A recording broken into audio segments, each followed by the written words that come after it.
Okay buddies, episode की starting में यहाँ पे ये लोग डीमन बेस की तरफ जा रहे होते हैं। यहाँ पर ये लोग एक रेस्टोरेंट में पहुंचते हैं। यहाँ पर एक लेडी होती है, वो उन लोगों को रेस्टोरेंट के अंदर लेके जाती है, जहाँ पर एक अंडरग्राउंड टनल होता है। इसके बाद अगला सीन एक आदमी का होता है और इस आदमी का नाम है सुबाकिरी। यह आदमी मोमोतारो एजेंसी का कैप्टन है। इसके साथ एक लड़की होती है जिसका नाम है योमोगी और ये मोमोतारो एजेंसी की वाइस कैप्टन है। सुबाकिरी योमोगी से कहता है कि अच्छा होता काश हमें यहाँ पे एक फीमेल डीमन मिल जाती। तो सुबाकिरी बताता है कि वो फीमेल डीमंस को इसलिए ढूंढ रहा है क्योंकि उन पे रिसर्च करना आसान होता है, क्योंकि उनकी पेन टॉलरेंस बहुत ज्यादा होती है। इस बात पर योमोगी कहती है कि सुबाकिरी के जो एक्सपेरिमेंट्स है वो बहुत ज्यादा वाहियात और घटिया होते हैं, खासकर वो चीज जो अभी अभी उसने बनाई है। इसके बाद हमको एक बहुत अजीब सी चीज दिखाई जाती है। सुबाकिरी बताता है जो उसने चीज बनाई है ये चीज बस डीमंस को ही खाती है और इस चीज का यूज वो रिसर्च और एक्सपेरिमेंट्स में करता है अपने। सुबाकिरी ये भी कहता है कि ये बहुत ज्यादा लॉयल है। योमोगी कहती है कि उसको पता है सुबाकिरी को एक्सपेरिमेंट्स करना बहुत ज्यादा पसंद है, लेकिन उनका प्राइमरी काम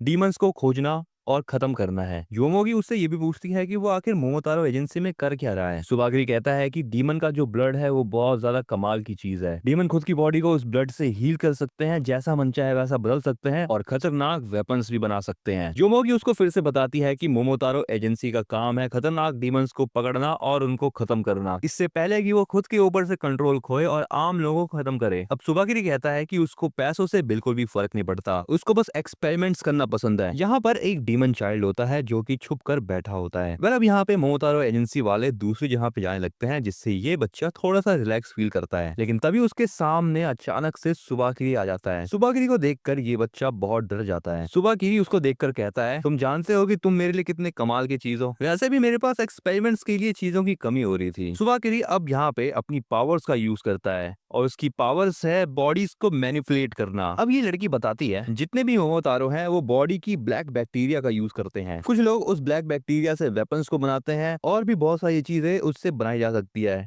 जिससे कि बहुत सारे तरीके आ जाते हैं फाइट करने के। लेकिन जो सुबाकिरी है वो अपने ब्लैक बैक्टीरिया से बॉडीज को कंट्रोल करता है, जो कि बहुत अजीब चीज लगती है देखने में। वेल सुबाकिरी अब यहाँ पे अपनी पावर्स की हेल्प से उस डीमन को खत्म कर देता है। इसके बाद अगला सीन होता है नाइटो का। नाइटो इन सभी को अंडरग्राउंड टनल में ले जाता है। इसके बाद अगले सीन में नाइटो इनको एक जगह पे लेके आता है। नाइटो इन सभी को बताता है कि ये है डीमन बेस योटो का। तभी यहाँ पे एक बंदा आता है और वो इन सभी लोगों को देखता है। ये बंदा नाइटो से कहता है कि तुम यहाँ पे कब आए, तुमको आने से पहले मैसेज करना चाहिए था। यहाँ पर वो सादानामी को देखकर कहता है तो यहाँ पर एक क्यूट लड़की भी है। उसको देखकर वो अपने बाल वाल ठीक करने लगता है एंड इसके बाद वो सादानामी से उसका कॉन्टेक्ट नंबर मांगने लगता है। सादानामी को उसकी हरकतों को देखकर अब गुस्सा आने लगता है। सादानामी कहती है मुझे फ्लर्ट करने वाले लोग पसंद नहीं है। ये बंदा थोड़ा सा दुखी होने का नाटक करता है, देन उसके बाद कहता है मुझे इस बात से कोई फर्क नहीं पड़ रहा। शीकी इस बंदे को देखकर कहता है आखिर ये कौन है। नाइटो बताता है कि इसका नाम है क्योया, ये क्योटो बेस के सपोर्ट यूनिट का कमांडर है। वेल इसके बाद क्योया कहता है कि वो और नाइटो ये दोनों क्लासमेट थे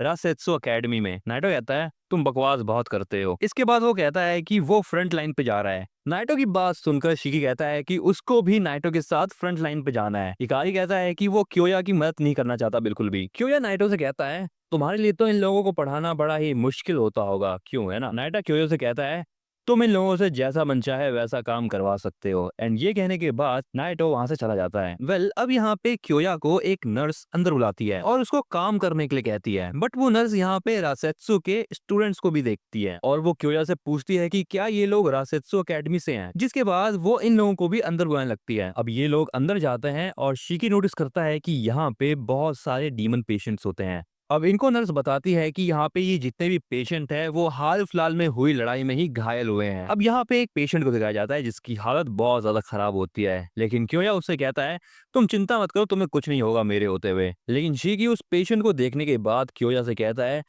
तुम बिल्कुल भी इसको नहीं बचा सकते। क्योया शीकी से कहता है तुम तो बहुत दयालु हो शीकी, बट क्योया कहता है कि वो सभी चीजों को हैंडल कर लेगा, क्योंकि एक रीजन है कि वो यहाँ पर है और ये चीज उसके लिए कुछ भी नहीं है। अब क्योया कहता है चलो फिर अब मैं तुम्हें दिखाता हूँ कि यहाँ पर काम कैसे किया जाता है। इसके बाद अगला सीन एक जगह का होता है जहाँ पर सुबाकिरी ने कुछ डीमंस को खत्म कर दिया होता है और उसके सामने और भी डीमंस होते हैं। ये डीमंस बात करते हैं कि कमांडर और वाइस कमांडर दोनों ही खत्म हो चुके हैं। बट तभी यहाँ पे नाइटो आता है और नाइटो आते ही सुबाकिरी के ऊपर अपने ब्लड से अटैक कर देता है, लेकिन सुबाकिरी को उसके अटैक से कुछ भी नहीं होता। सुबाकिरी नाइटो से कहता है तुम मुझे बहुत दिनों बाद देखे, आखिर तुम क्योटो में कर क्या रहे हो? सुवाकिरी नाइटो को ये भी बोलता है, क्या तुम जानते हो क्योटो में एक जगह है जहाँ पर बहुत सारे डीमंस इकट्ठा होते थे। अगर मोमोतारो एजेंसी उन सभी डीमंस को खत्म कर देती है तो क्योटो में डीमंस की जो ये प्रॉब्लम है ना वो खत्म हो जाएगी। नाइटो कहता है कि वो इस बारे में कुछ भी नहीं जानता। इस पर सुबाकिरी कहता है, ओह अगर तुम्हें नहीं पता इसका मतलब ये प्रॉब्लम है ही नहीं क्योटो में, शायद मुझे यहाँ से चले जाना चाहिए। सुबाकिरी बोलता है, तुम्हें नहीं लगता क्योटो में मुझे कहीं घूम के आ जाना चाहिए? इस पर नाइटो कहता है, हाँ तुम्हें घूमने तो जाना चाहिए। सुबाकरी उससे पूछता है कि आखिर वो जगह कौन सी है। उसका आंसर देते हुए नाइटो कहता है, वो जगह नर्क है। इसके बाद अगला सीन क्योया का होता है। वो यहाँ पे अपने ब्लड का यूज करता है उस पेशेंट को ठीक करने के लिए। वो पेशेंट उसके ब्लड को पीता है एंड इस चीज के थोड़े ही देर बाद वो देखता है कि उसके दोनों हाथ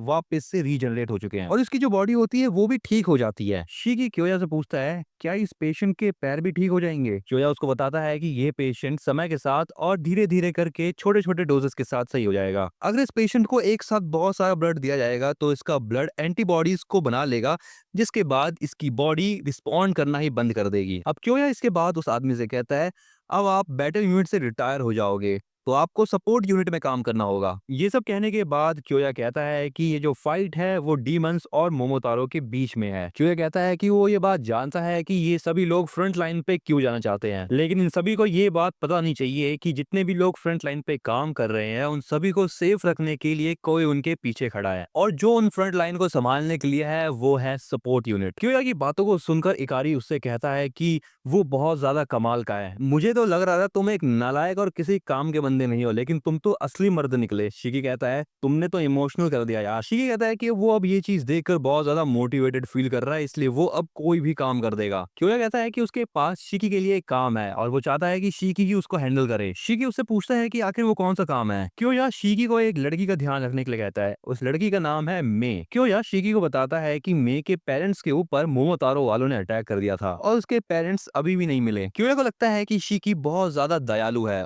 और वो शिकी पर भरोसा करता है। शिकी अब जाता है और मे के साथ जाके बैठ जाता है। वो यहाँ पर मे से बात करने की कोशिश करता है लेकिन मे कुछ भी नहीं बोलती। शिकी मे को अपना नाम बताता है लेकिन मे अभी भी उससे बात नहीं करती। शिकी मे से कहता है, क्या तुम इरियुदा देरा घूमना चाहती हो? मे शिकी से कहती है, आखिर ये इरियुदा देरा है क्या? शिकी मे से कहता है, क्या तुम्हारी बुक में नहीं पढ़ाया गया इन सब चीजों के बारे में? मे कहती है कि वो कभी स्कूल ही नहीं गई। बट तभी शिकी नोटिस करता है कि वो जहाँ पे और भी ज्यादा पेशेंट आने लगते हैं। नर्स क्योया को बताती है कि घूमते वक्त सपोर्ट यूनिट को बहुत सारी बॉडीज मिली और ये तकरीबन 30 के आसपास है। मैं यहाँ पे देखती है कि उसके मम्मी और पापा भी उसमें ही होते हैं। ये चीज देखकर शिकी और क्योया को पता चल जाता है कि यही मे के पेरेंट्स हैं। अगला सीन नाइटो का होता है। सुबाकिरी नाइटो से कहता है कि वो नर्क में जाना पसंद नहीं करेगा। सुबाकिरी अब नाइटो से कहता है कि क्या उसको वो गिफ्ट मिला जो कि उसने भेजा था। सुबाकिरी बताता है कि उसने जिन डीमंस की ऐसी तैसी करी थी पहले, उन डीमंस में उसने अपने बैक्टीरिया छोड़ दिए थे, जिस चीज से उसे उन बॉडीज को ढूंढने में आसानी हो। और वैसे भी सुबाकिरी अपने बैक्टीरिया से बॉडी को जैसे मन चाहे वैसे कंट्रोल कर सकता है। अगला सीन डीमन बेस का होता है। यहाँ पर जो मे के फादर होते हैं वो अचानक से उठते हैं और मे को पकड़ लेते हैं। ये चीज देखकर शिकी और क्योया जो है वो मे को बचाने के लिए आगे बढ़ते हैं। मे के फादर से ये सारी की सारी हरकतें जो है वो सुबाकिरी करवा रहा होता है अपने बैक्टीरिया के थ्रू। ये चीज देखते हुए और मे को बचाने के लिए क्योया मे के फादर के सर में नाइफ घुसा देता है और इस चीज से